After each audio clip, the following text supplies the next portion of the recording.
नमस्कार साथियों, आप सभी का हमारे YouTube चैनल पर कैसे हो आप सभी। तो देखते हैं कि अब सरकारी कर्मचारियों के लिए खुशखबरी आ गई है कि पेंशन बहाली नया नियम लागू हो गया है और अब 12 साल में बाद में पेंशन की वापसी, यानी अब 12 साल बाद पेंशन की वापसी। तो क्या है नया नियम, वो नया नियम जान लेते हैं अपन। वीडियो में आगे बढ़ते हैं कि सरकारी कर्मचारी और पेंशन भोगियों के लिए राहत भरी खबर सामने आ रही है और लंबे समय से पेंशन कम्यूटेशन की अवधि 15 साल से घटाकर 12 साल कर दी गई है। मांग उठ रही थी, अब 8वें वेतन आयोग से उम्मीद जताई जा रही है कि यह मांग पूरी हो सकती है। यदि ऐसा होता है तो लाखों पेंशनरों को आर्थिक राहत मिलेगी और 10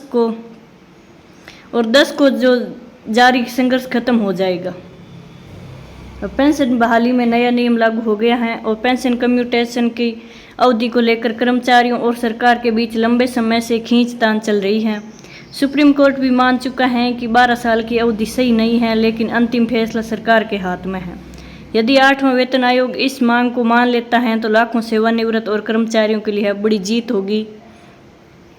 सेवानिवृत्त के समय कर्मचारियों को एक मुफ्त धनराशि मिलती है जिसे कम्यूटेशन अमाउंट कहा जाता है। इसके बदले उनकी मासिक पेंशन का हिस्सा काट लिया जाता है।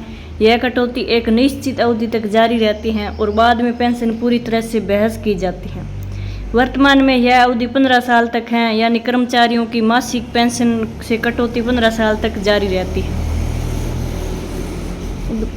कर्मचारी संगठनों और पेंशनरों का कहना है कि सरकार सेवानिवृत्त पर दी गई अग्रिम राशि को भरपाई 10-11 साल में ही कर लेती है।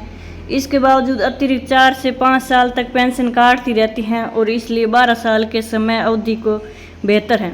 सुप्रीम कोर्ट ने भी इसे सही मानना है कि लेकिन इसे नीतिगत निर्णय बताते हुए अंतिम फैसला सरकार पर ही छोड़ दिया गया है।